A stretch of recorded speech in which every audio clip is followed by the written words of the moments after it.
on Robert Greene's massively polarizing 1998 bestseller, The 48 Laws of Power. Today, we're deconstructing the hidden mechanics of influence. We are looking at a text that's fascinated literally everyone, from business moguls and politicians to hip-hop artists. It's a book considered so fiercely effective and honestly so potentially dangerous that it's actually been banned in numerous prisons across the globe. We're going to examine these concepts objectively, laying out the exact strategies Greene outlines for navigating complex social landscapes, and maybe figure out exactly why it's earned such a notorious reputation. Right out of the gate, consider this chilling premise from Greene. The best deceptions are the ones that seem to give the other person a choice. He argues that the absolute best way to gain an advantage isn't through overt force or shouting demands, it's through subtle misdirection. By making your targets feel like they're the ones calling the shots, you maintain absolute control over the situation without ever triggering their natural defenses. It's a fascinating, and slightly unsettling look at how human autonomy itself can be weaponized. To really grasp this material, we have to define power. And we're not doing it through a moral lens, but objectively, as a high-stakes game of strategy and adaptability. Greene completely strips away the ethical considerations we normally attach to social interactions. Instead, he views every single environment as a chessboard, negotiating a salary, navigating cutthroat office politics, trying to manage a notoriously difficult relative at a family gathering. Greene argues you're already on that chessboard. Emotional control is your absolute prerequisite here.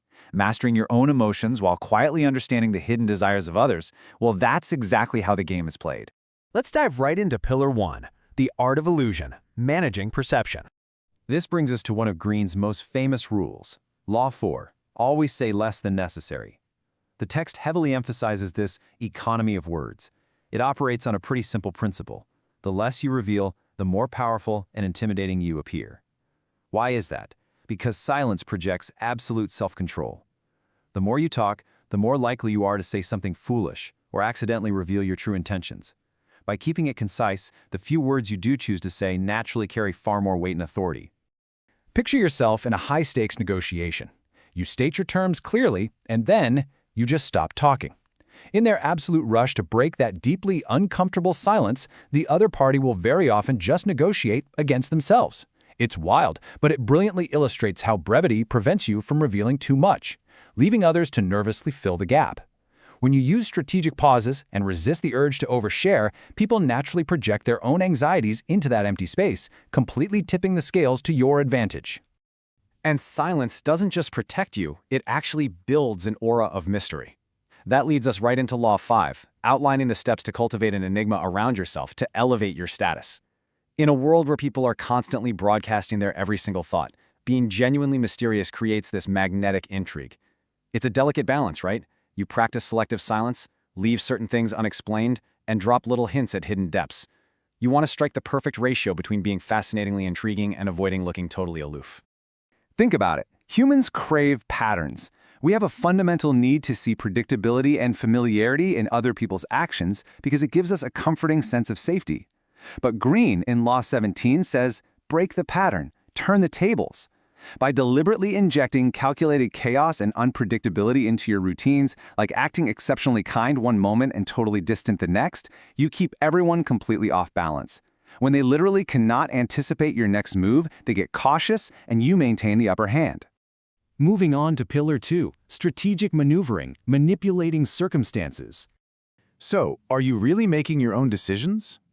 I want you to seriously ask yourself this, because here is where the tactics shift from defensive to offensive. Greene argues that true power is making your target feel like they are the ones holding the steering wheel. Law 31 states that the most effective manipulations make victims feel entirely in control of their own fate. It's the art of getting others to play exclusively with the cards you deal them. It's subtle, but it's far more potent than overt coercion. If someone truly believes they made the choice themselves, they simply won't resist the outcome. It's kind of like a magician forcing a card. You think you freely picked the ace of spades, but the deck was entirely stacked from the beginning. A master strategist engineers options by taking these exact steps. You present a menu of limited choices where every single path benefits you. You carefully frame how those decisions are perceived, and you create false dichotomies, basically making your preferred option seem like the only logical, viable path. You achieve your goals, and amazingly, you maintain their goodwill the whole time. Then we have Law 12, which suggests utilizing selective honesty. Think about deliberately admitting a minor fault, to expertly disarm people so they let their guard down. This is strategic vulnerability. A well-timed, sincere admission of a mistake makes you appear highly human and approachable. But in the ruthless context of power dynamics, that truth is just a smokescreen. You're revealing small, carefully selected truths to hide much bigger secrets. It instantly gains you a foundational trust that you can easily leverage later on. When dealing with the masses, Law 32 reminds us that appealing to beautiful illusions almost always gains more influence than presenting ugly, harsh realities. We see this constantly, right? In marketing and political campaigns across the spectrum. The strategist who offers a beautiful, simple fantasy will almost always defeat the one offering a complex, painful reality. The truth is often avoided because it's just unpleasant.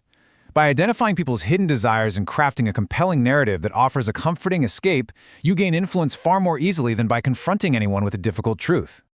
Which brings us to Pillar 3, the darker tactics, ruthless execution. We're now entering the absolute most controversial and ruthless territory of Greene's work. Consider this intense imagery from Law 15. If one ember is left alight, no matter how dimly it smolders, a fire will eventually break out.